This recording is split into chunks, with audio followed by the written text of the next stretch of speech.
Illinois Center for Specialized Professional Support at Illinois State University, and I will be the moderator for today's webinar. We have Cynthia Forland with us today doing our third series of the evaluation under WIOA. As a reminder, all participants on the call are in listen-only mode. If you have questions as the webinar proceeds, please post your question in the little chat box that should be on your panel on your screen. Sometimes it's called the question box, sometimes it's called the chat box or the comment box. All three are the same box that I'm talking about. So if you have any questions or comments, please just post in there and we will address those throughout the presentation. A reminder that this webinar will be recorded, and the presentation, recording, and any corresponding materials, these presentation slides will be available on our icsps.illinoisstate.edu website, as well as on the Illinois WorkNet website, and those will be posted within 48 hours. Tomorrow, each attendee will receive a follow-up email, which will include a survey asking you about today's webinar. Please provide us any feedback or any suggestions or comments you have that will help improve our upcoming webinars. And with that, I'm going to hand it over to our presenter, Cynthia Forland. Welcome, Cynthia, and welcome attendees. Great, thank you. So this is me, for those of you who are doing part 3 of this webinar series. You're getting used to hearing my voice. I am Cynthia Forland, long career in public sector, state government, working for the Washington State Workforce Agency, as well as working for the state legislatures of Washington State and New Jersey.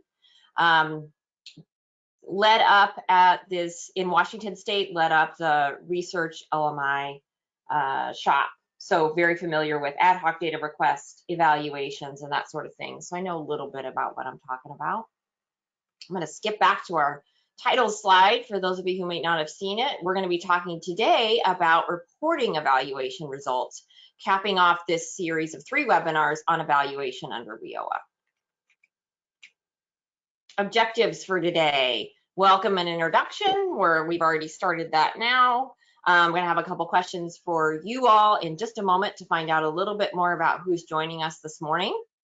We're going to briefly review the WIOA evaluation requirement to orient ourselves, and then we're going to talk about reporting evaluation results.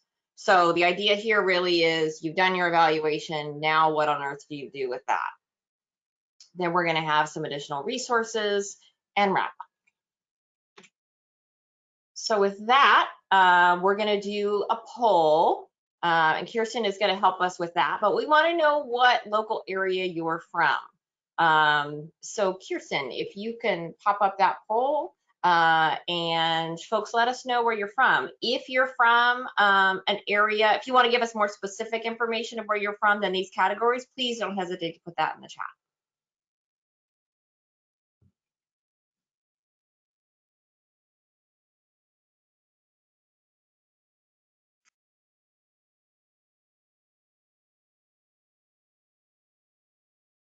Give people a couple more seconds to answer, but we did have some specific people who wanted to note they are from Montgomery County, Champaign, Southern Illinois, LWIA 24 and LWIA 11 and LWIA 21. So thank you for sharing those specific local areas with us.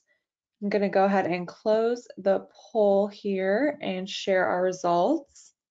So it looks like we have a pretty good mix today, Cynthia, from all over the state. Great, thank you. And thanks everyone for letting us know.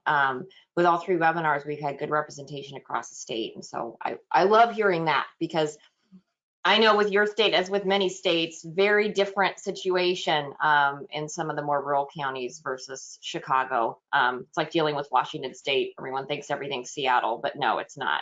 There's a lot more going on, just like not everything in Illinois is Chicago, right? So next question for you guys: what program do you represent? So we'd love to hear if you can respond to The poll we're going to pop up here. Let us know what program you're with. And if you want to give something more specific or different than one of the options, please don't hesitate to put that in the chat.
Okay, it looks like we have a good mix from our partners as well. Excellent.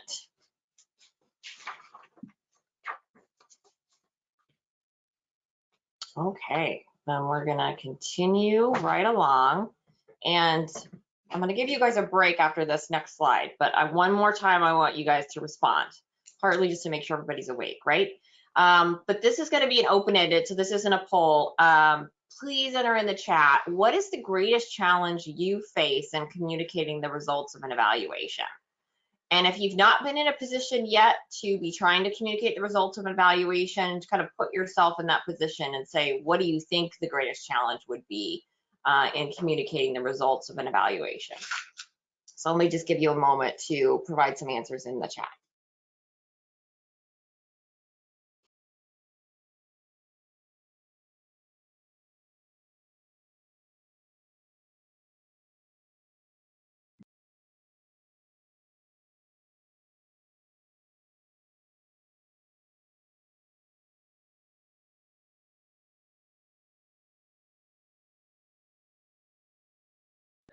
Okay, so knowing what people are actually looking for, making sure that the results are not flawed, people not believing the results or not understanding that the results mean more work. Now what? Communicating the next steps required. Someone noted that she has not participated in an evaluation as of yet. Presenting the correct results in the proper way. Limited source data, baseline. Demonstration of positive outcomes. Trying not to use acronyms. I'm sure that's something we all struggle with.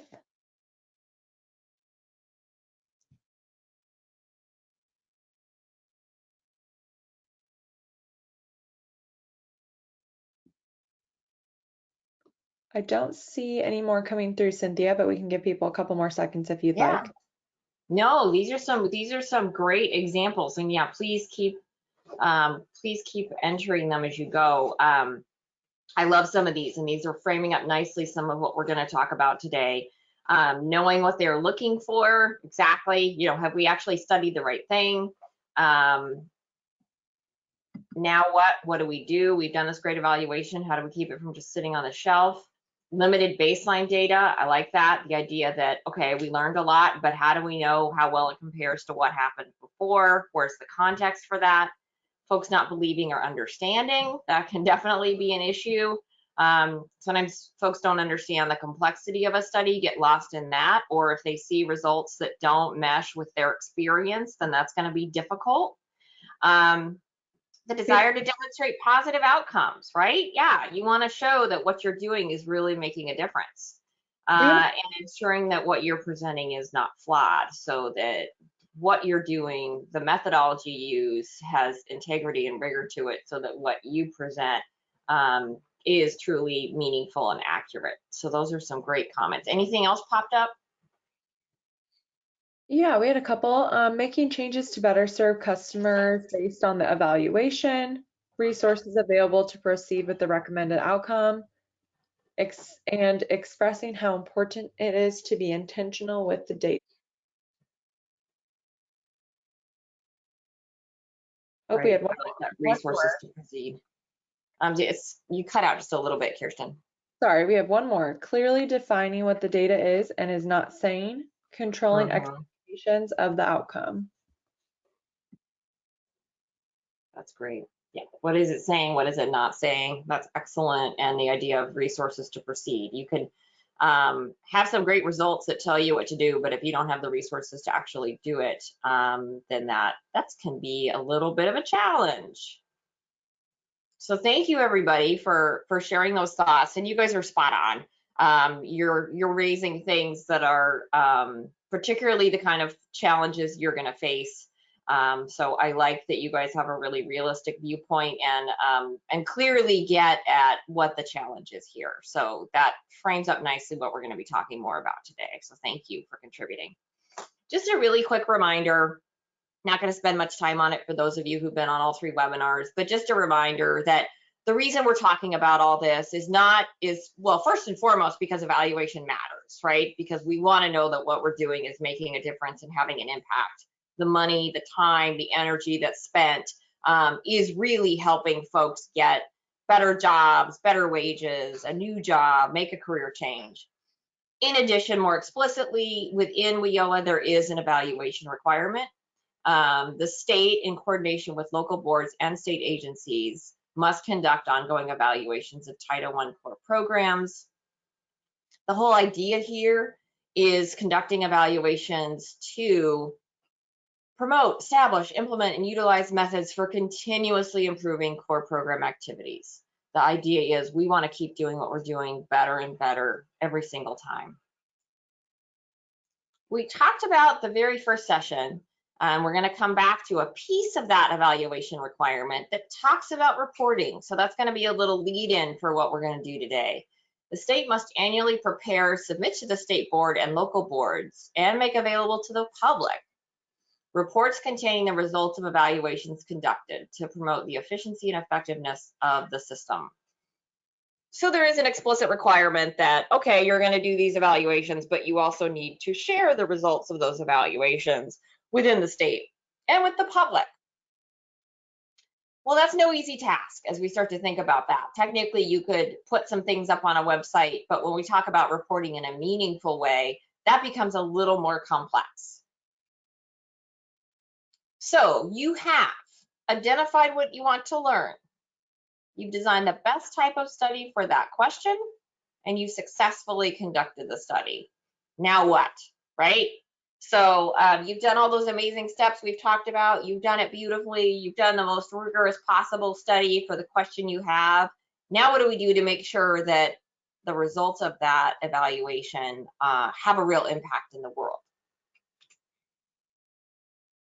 Identifying your audience. So one of the first things that you need to do is say, okay, who am I communicating to in this instance? And it's not always going to be the same audience. That makes this a little tricky, also a little more interesting. So in this graphic here, I've listed some of the potential audiences for the results of your evaluation. The public, members of the General Assembly, businesses, training providers, one-stop center supervisors and managers, state agency administrators, the governor, local elected officials, one-stop center staff. So if you want, go ahead and put in the chat any other audiences you might think of, because I'm sure I haven't covered everything here. But just to give you a sense of the wide range of folks you might be trying to communicate the results of your evaluation to. So I'm going to pause for just a moment and let you add anything in the chat that comes to mind that we don't have here on the graphic.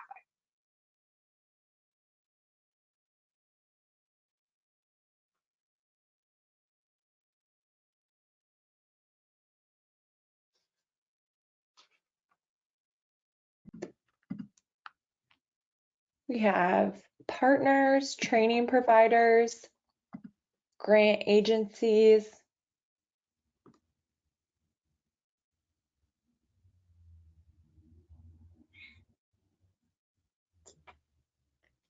Waiting on a couple more to come through.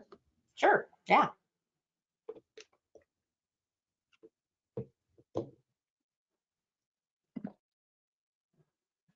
Participants, education.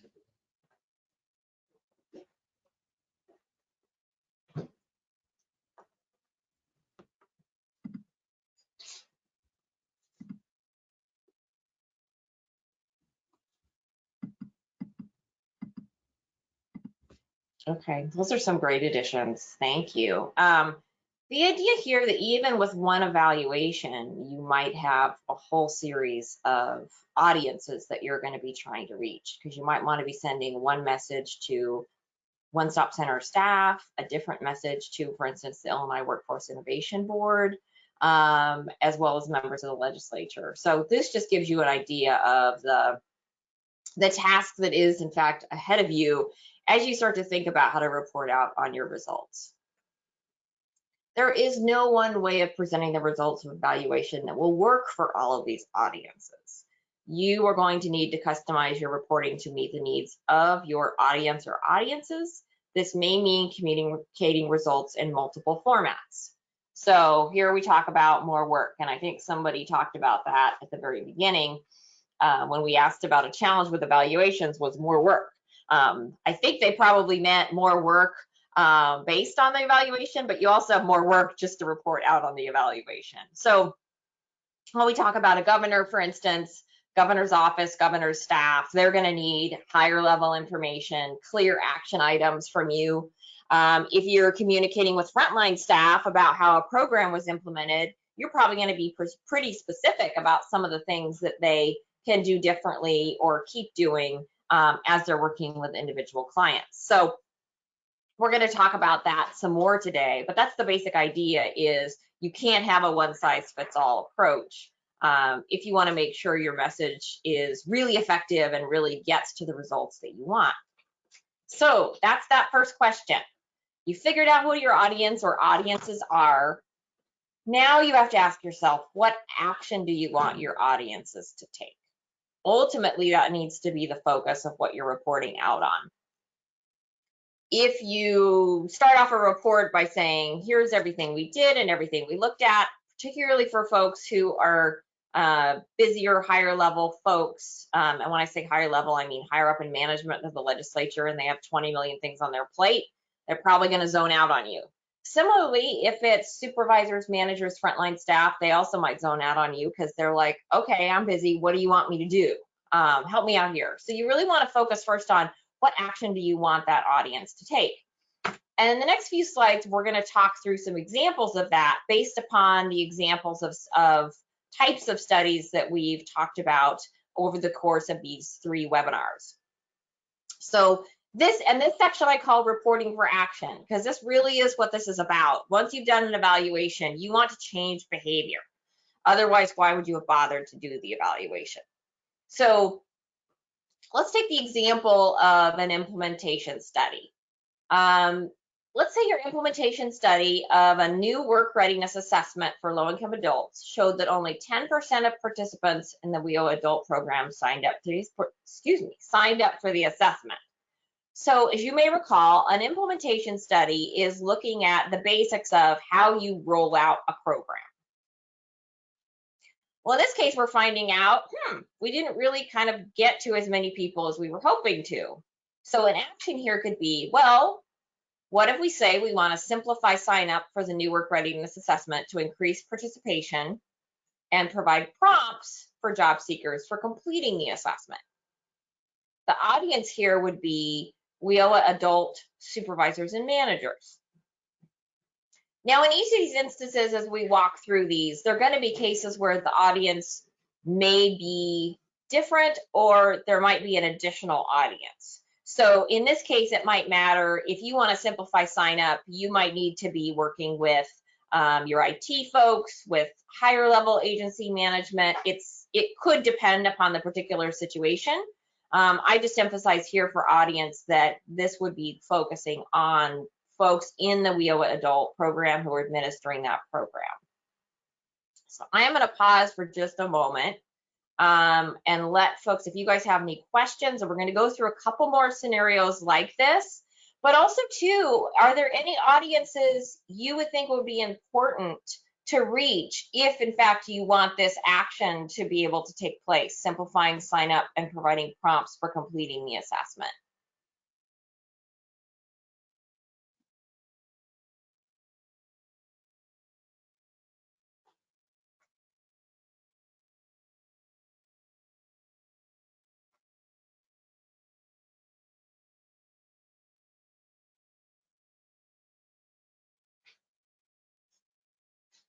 As I said, feel free, ask any questions too you may have if this scenario isn't making sense, and if there's anything you think we're missing in terms of additional audiences that would be critical to communicate to.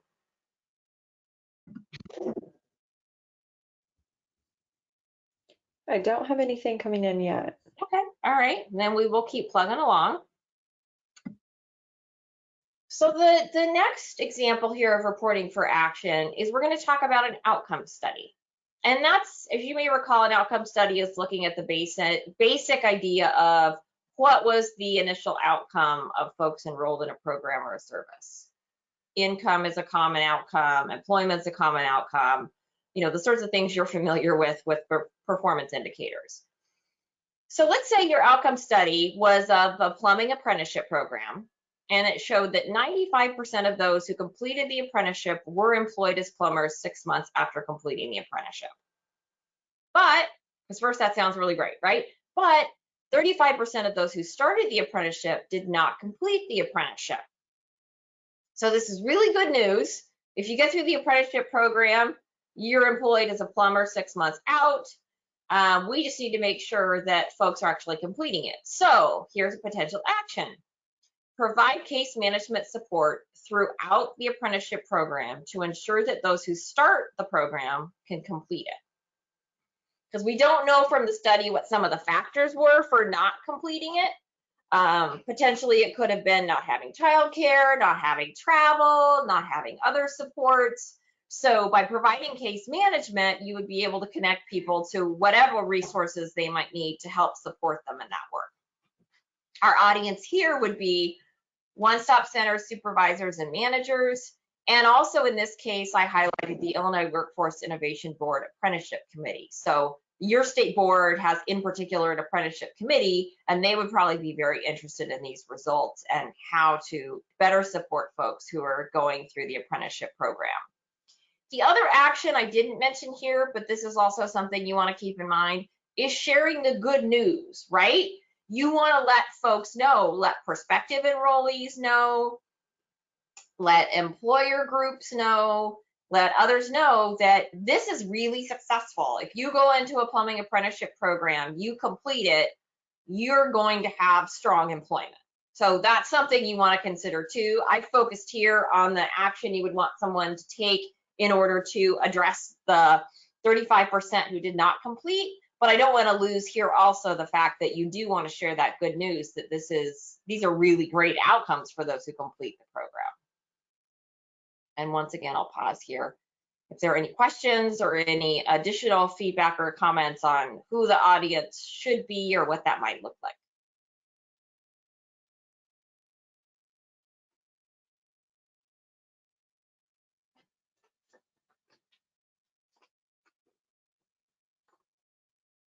I did have a question. What would be the research question we would ask as we are setting up the study and evaluation? So the research question is, fundamentally for the outcome study, what were the employment outcomes of folks who enrolled in and completed the apprenticeship program? So that was and this is one of the examples we've talked about in previous sessions, but very straightforward. What is the outcome? And this is assuming that within that, you also had data to show that, okay, of the people who enrolled, we had these who didn't actually complete. That's another key thing to keep in mind as you're designing a study, is to say, okay, we know this is an outcome of looking at folks who completed, but we want some contextual information. So by also having within that questions about how many completed, how many started, how many completed. This allows you to draw some additional conclusions here. But the fundamental question is, what are the outcomes of those who enrolled in the apprenticeship program? For those completers, 95% employed, and we also found that an outcome was 35% did not complete.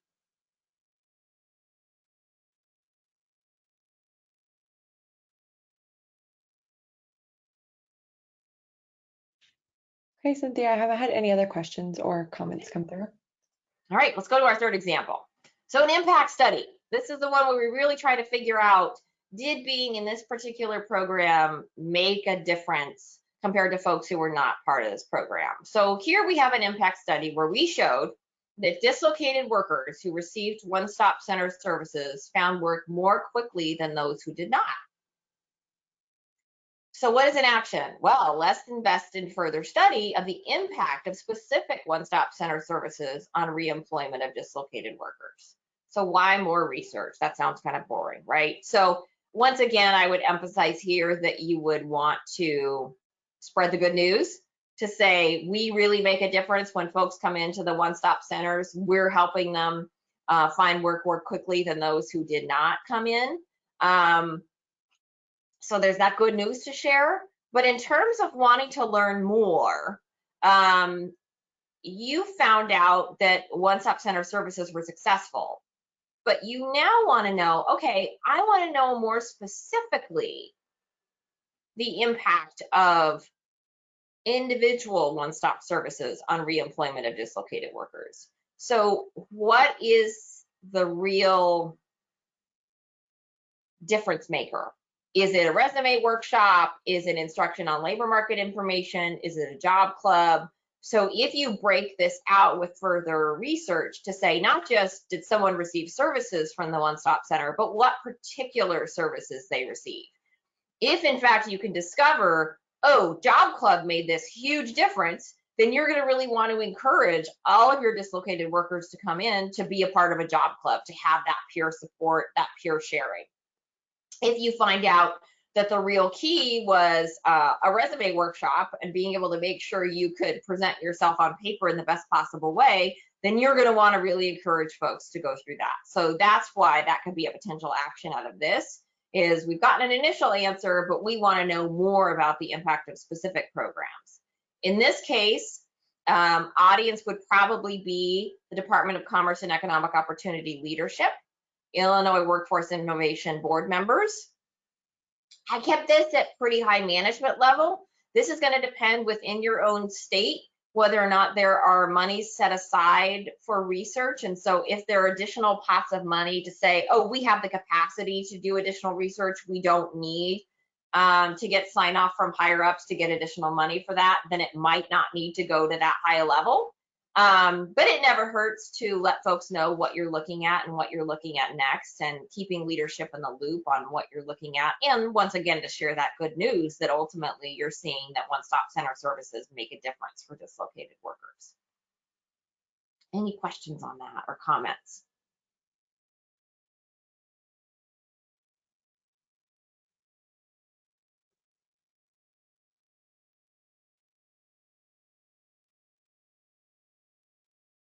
I'll add too, this is the kind of study that can be particularly interesting when economic conditions change. So you might not always have a chance to do this, but if you have some baseline data to look at for individuals, dislocated workers who were served in one-stop centers back post Great Recession, and be able to compare those to a comparison group at that point, and do a similar comparison with the COVID-19 pandemic, that might be interesting to see as well, to say, okay, in this context, we have dislocated workers post Great Recession. How effective were one-stop center services for them versus how effective were they in the pandemic today? So that can get a little more complex, but that can also be some interesting questions to look at, because a dislocated worker is not necessarily a dislocated worker, is not a dislocated worker. What I mean by that is, with the Great Recession, we saw particular industries that were more impacted than others. And as we see what's happening with the COVID pandemic, once again, we're seeing a huge hit in particular industries, service industries, restaurant workers, any sort of service providers. So that can be a very different environment to be looking at, not to overcomplicate things. We did have one comment, Cynthia. Yeah. Number one, it is the approach of the people working at the one stop. There are those who engage with customers. Yeah, so that's another thing you can look at too, is to say, is there a culture at different one-stop centers? Can you compare one-stop center to another? That can be a little more difficult to have large enough sample sizes, but that can absolutely be a factor. So you would have the opportunity as you're designing your study to try to take a look at that and to tease some of that out. Okay, I don't have any other comments or Okay. questions coming through. So let's go to our fourth example, and this one is a cost study. And here we're talking about looking at a new work experience program for out-of-school youth. And our cost study showed that costs by individual were lower when a group of youth were employed by a single business. So my basic idea here is to say, if we're sending individual youth to one youth to this employer, one youth to that employer, another, there's a lot more outreach involved. There's a lot more overhead. Whereas if we are able to find a business who has a lot of opportunities and willing to sponsor out-of-school youth for work experiences, then we're able to have a lower cost per individual. So a potential action here would be to focus on recruiting businesses to commit to employing groups of out-of-school youth. And the audience here may very well be WIOA youth supervisors and managers, business service supervisors and managers, and Illinois Workforce Innovation Board members. So this is one more example of, here's a particular type of study, and this is focusing on the cost. And then what sort of action would you want to take? We find one approach is a lower cost, so we hopefully could be serving more out-of-school youth if we're able to send groups of youth to a single business. Thoughts or questions on that one?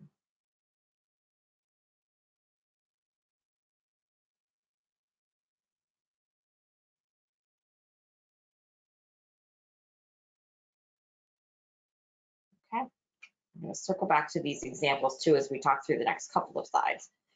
So once you figure out what that action item is and who your audience is, you work backwards from that action you want your audience to take. You think about what are the key takeaways, what background will be necessary.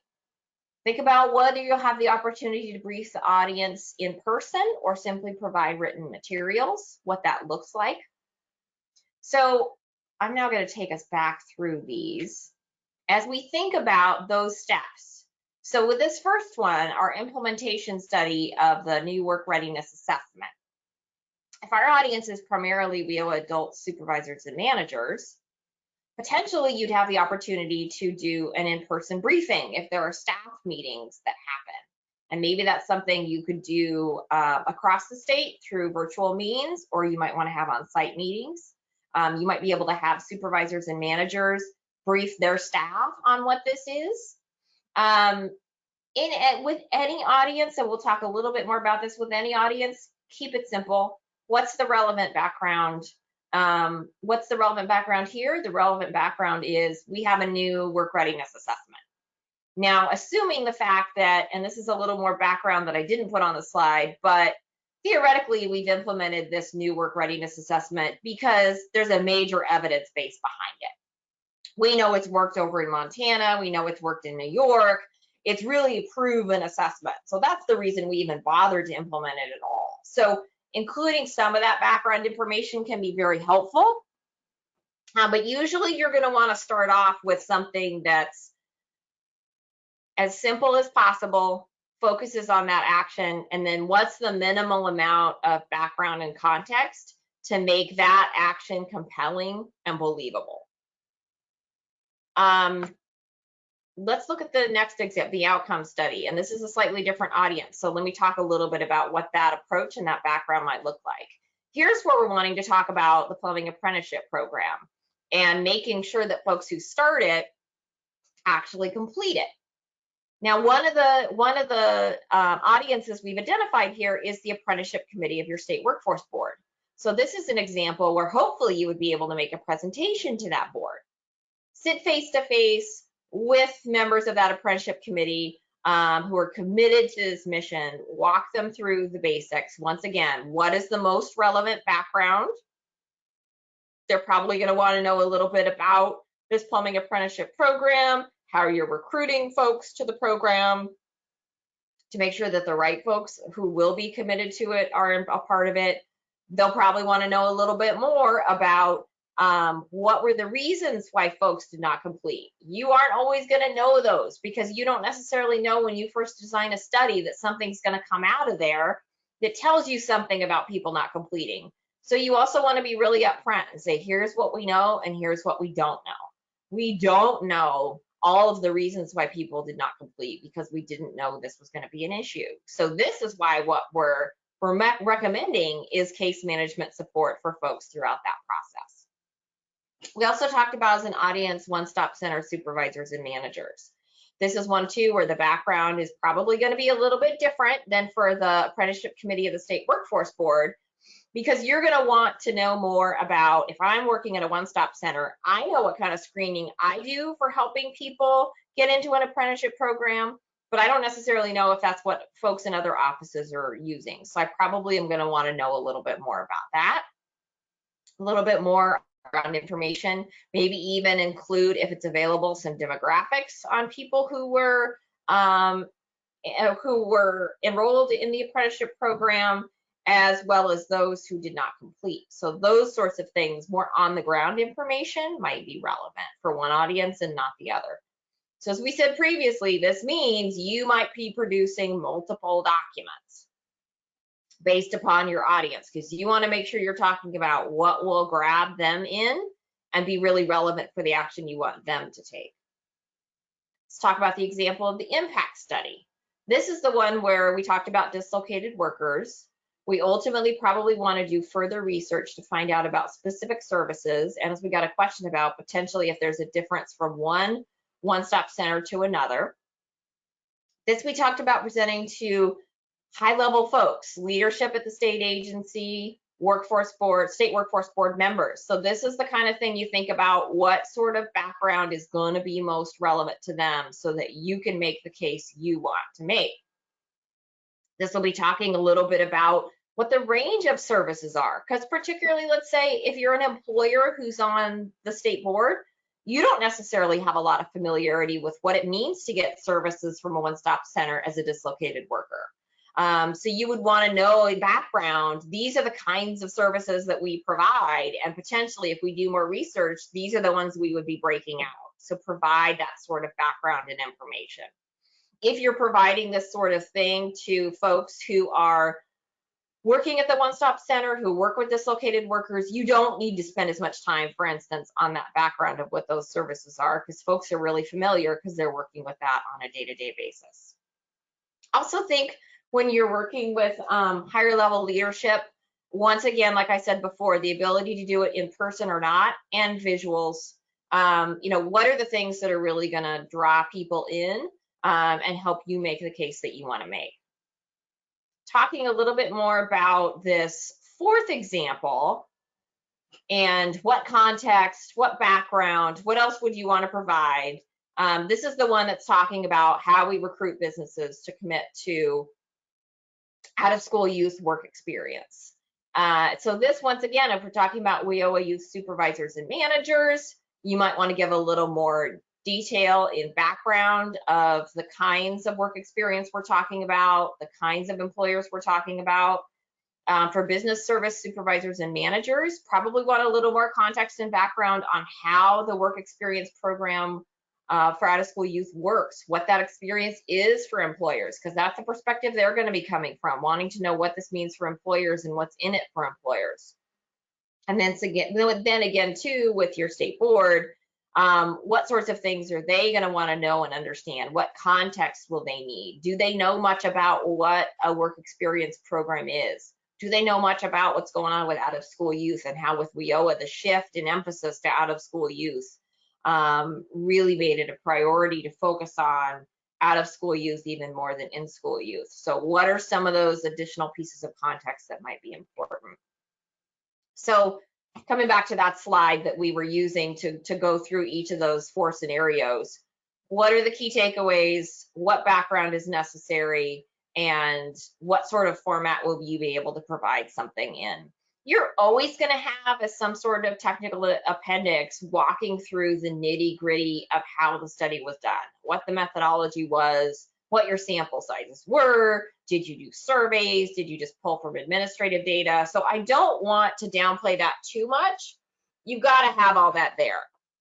And that's about the knowledge, skills, and abilities of the folks who are doing the study, whether that's in-house, a university partner, or a third party. Those things all need to be documented for you to even be able to do this kind of messaging and this kind of focusing. But what we really want to emphasize is here, how do you drive action based upon what is a really robust sound study? And you want to have the documentation of that, but handing someone a 50 to 90 page document with that kind of technical information isn't going to compel action.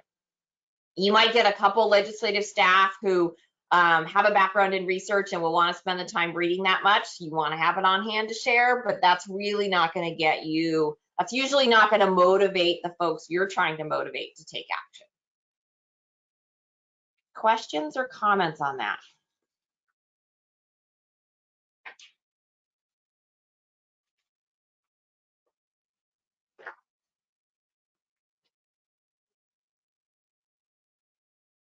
And I just want to make really clear, this isn't about spin. You know, this isn't the idea about saying, oh, we got really bad evaluation results and we're trying to put a rosy picture on it, so this is what we're going to highlight.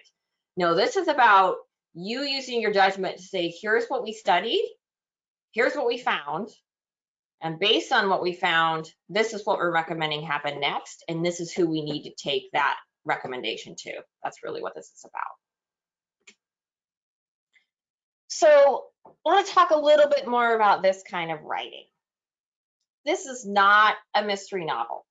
So when you read, or if you were writing a mystery novel, you want to introduce characters, you want to set the scene, you want to talk about what happened, who was there, what did they have for dinner, what are their family dynamics, who has a grudge against whom, and then usually on the very last or second to last page, you find out the butler did it, right? It's oftentimes the butler.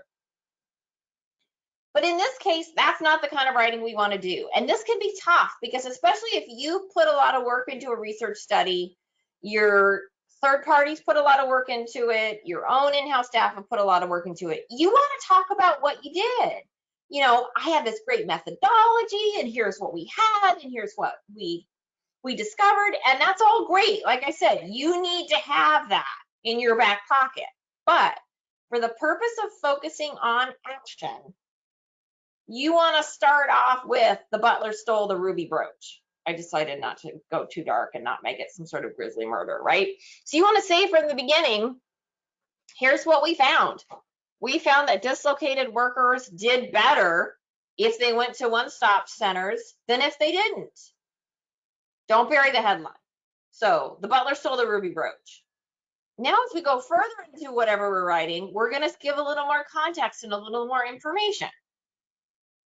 Well, here's how we can prevent the next butler from stealing any other family heirlooms.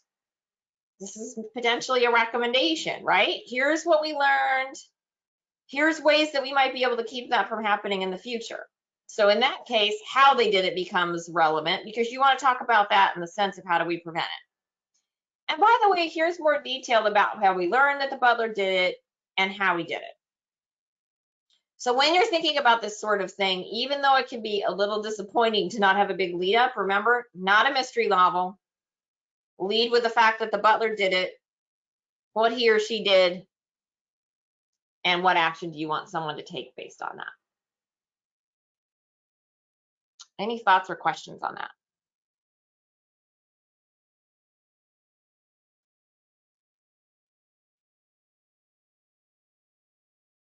I'm not having any other questions come through. Give them a couple seconds. Yeah. Does this resonate with you guys? Do you hear this and think, well, this doesn't make sense? I don't know what she's talking about. This isn't how I would write something. What are your gut reactions?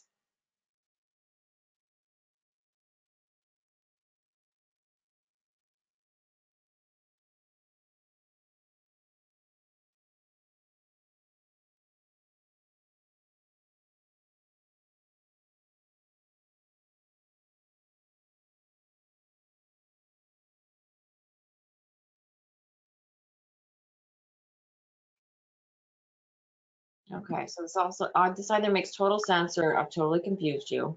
I had someone comment, Yes. they said, but I think you are still telling a story. People relate to narrative balanced with data.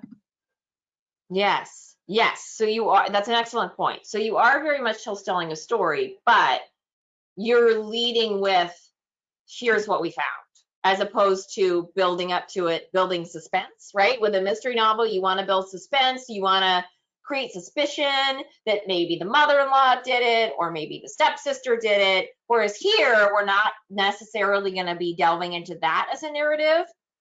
But yes, you very much want to tell a story. And let me just say a couple more things about that. So as we're talking about the fact that we found out this piece of information, you may very well want to be providing some more individual anecdotes, for instance, as part of your background and information. You might, without naming names, protecting confidentiality, you might want to talk about the fact of very particular out-of-school youth who had a work experience at a particular firm. Let's say they did a work experience at the CVS pharmacy, working with some of the pharmacists and pharmacist techs. So giving those kind of concrete examples is absolutely right. That feeds into what we talked about on that last slide about what background is necessary, what are key takeaways. So thank you very much for making that point. The key here, though, is to make sure that you don't leave folks guessing as to where you're headed, but adding narrative details, adding personal details to bolster that point is going to be really valuable for you.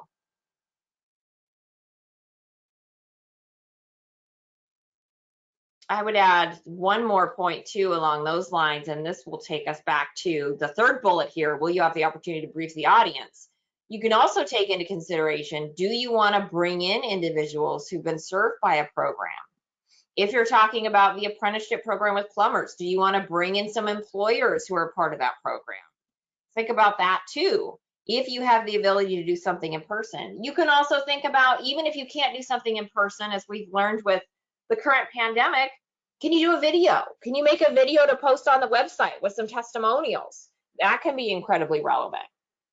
So think about all those sorts of things that you might want to do. We did have a couple more comments. Great. Honestly, it makes sense, but I constantly get back something else from people. Like if I have all of the information and then after I present it, they say, well, that's nice, but what about this? And I don't have it. And it's frustrating. Okay. I had another person say, this makes excellent sense. Work backwards. This works with movies all the time. I'm just saying. Right, so this is like Memento or something, right? A flashback movie. Maybe this is what we more think of as a narrative device, that we do start with the end and everyone's compelled and then wants to know what developed. I want to go back to that first comment about frustrating and not always having the information folks want. So let me talk a little bit about some ways to potentially mitigate that. If you have the opportunity to do something in person, or even if you're just working on a document that's going to need to stand on its own, do some sort of dry run. What does that mean? What does that look like? So if you're going to be making a presentation, let's say to the state board, get some of your colleagues together and say, I need you to pretend to be members of the state workforce board. I need you to rack your brain for the kinds of questions you potentially would ask. You can do this on your own too, and this can be valuable in that way. It's even better if you can do it with others. It's also the same kind of things that political candidates do for debate prep, right? They have someone play the role of opposing and have someone really put themselves in those shoes and ask the kind of questions and make the kind of statements that that person is likely to make. That's a way that can help. That still won't mean you'll be able to predict every single question that someone could ask.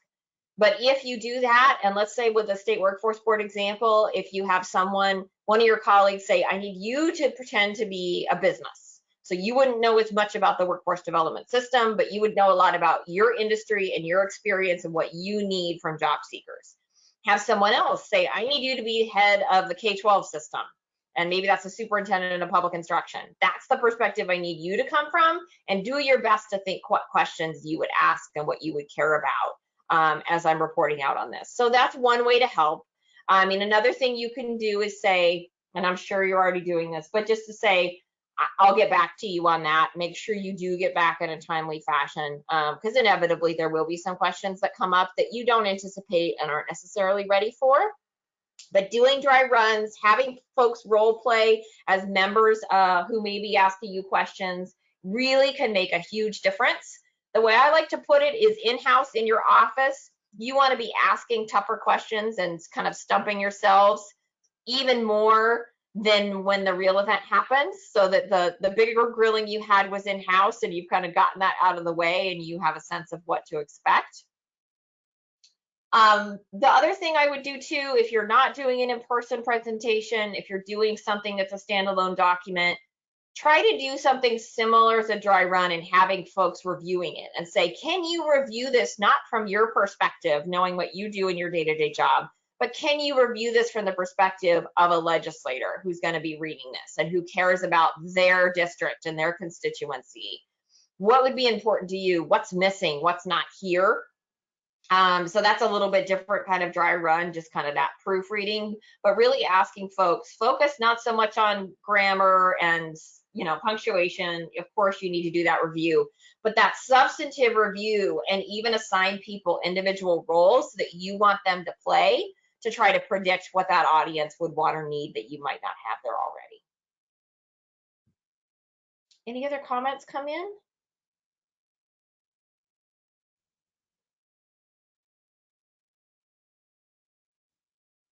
Not as of right now, no. Okay, great. Those were some great ones though. So you allowed me to go into a couple more things that I'm sure was on other people's minds as well. So thank you for sharing that.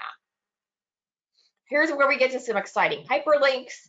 I provided a couple of hyperlinks here to resources that really focus on executive summaries.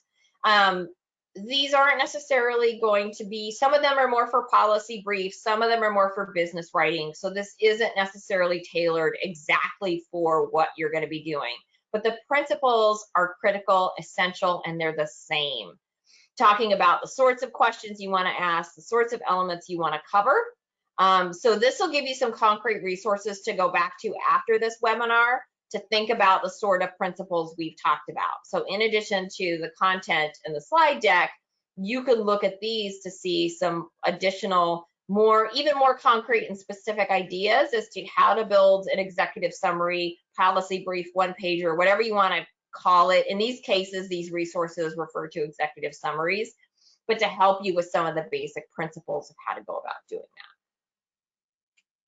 I also want to leave you with a couple of key links of evaluation resources. We talked about both of these at the last webinar. One is the evidence building capacity in state workforce agencies. So this is one that NASWA, the National Association of Workforce Agencies, did. It was a survey across states. This includes, as a really great resource, go to the back of the document, and there are links to individual states' research libraries. So there are links here to great examples you can find. I know we talked at the last webinar about some examples from specific states and different kinds of studies, but these are places you could go. This is really going to help you as you're doing your literature review and trying to figure out what folks have already studied, what their results were. So please use this as a resource. And then the WIOA evaluation toolkit. We've talked a little bit about this at both of the first and second webinars. This is information that Employment and Training Administration at Department of Labor have put out to talk about evaluations, to talk about the different types of evaluations, how to put together a document, a design plan, a data collection plan, logic model examples, that kind of good stuff. So both of these I think are really relevant, and both of these are very specific to the work you're going to be doing, whereas the previous slide, the executive summaries, was more general guidance on how to do one-pager executive summaries. These two are both very specific to the WIOA evaluation requirement. So with that, I'm going to ask if folks have any questions of me. This is, like I said, the third in this series. So if any questions have been coming up to you from either session 1 or 2, here's your opportunity. Stump the presenter. What are you thinking about? What are you concerned about? What questions do you have?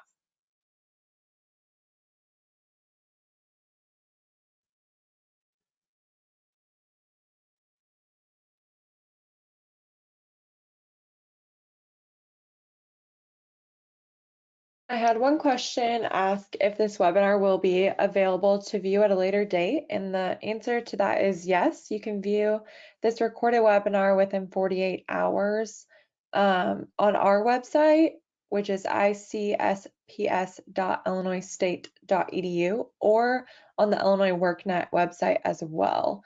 You can view the recorded webinar, and then the slides will be available as well to download. Also, you can see the slides on this platform if you'd like to download them before we get off here in a couple minutes under the handouts. You can download the slides there for the presentation. Great, thank you. Yeah, so you'll have access to the recording as well as, yeah, you can download the slides right now and make sure you have them and have those hyperlinks.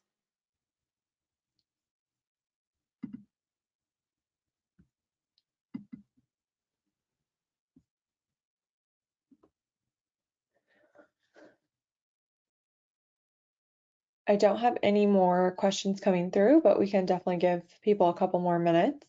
Okay. Well, I'll just say thank you. Thank you to all of you who joined today. Thank you for those of you who joined all 3 of the webinars. I certainly hope this has been helpful on having a better sense as to what evaluation is all about, what the evaluation requirement under WIOA is all about, and what that means. As with previous sessions, I'm going to leave you here with my contact information if I can be of any further assistance to you, or if you have questions as you go back and look at these slides. But other than that, just a huge thank you to all of you in the midst of whatever environment you're in. If you're surrounded by dogs or cats or children or whatever, or spouses or whatever kind of crazy things you're dealing with in this pandemic, thank you for making the time. Thank you for spending the time and energy. And thank you so much for all of the work that you do. Having been in the workforce development world for some years, I have a huge appreciation for the work that each of you do every day. No matter what program you're in, and if you're dealing directly with frontline customers or if you're more behind the scenes, the work you do is incredibly important. And the current economic situation caused by the pandemic is just another reminder of how important the work that you do is, and the fact that there are resources folks can go to when they don't know where else to turn is just, it's humbling and it's amazing. So kudos to you all for everything you're doing every day.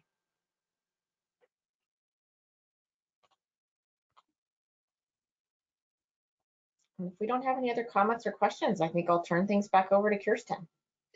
All right, thank you so much, Cynthia. We have really enjoyed this series with you. Again, you can view all 3 of the series for these, all 3 of the webinars and the slides for this series on our website as well as the Illinois WorkNet website. If you are interested, please feel free to reach out to Cynthia or anyone at our staff if you have any questions, comments, or concerns. And you can also add any questions, comments, or concerns on the survey that you will be receiving via email tomorrow. we ask that you please take just a couple minutes out of your day to fill out that survey so that we can continue to improve our upcoming webinars. And again, thank you, Cynthia. Thank you, attendees, for attending, especially if you've attended all three in this series. We really appreciate your attendance here. And yeah, that's all I have for today. So thank you, Cynthia. Thank you, everyone. Everyone be safe and stay healthy. And hopefully we will see you all in upcoming webinars.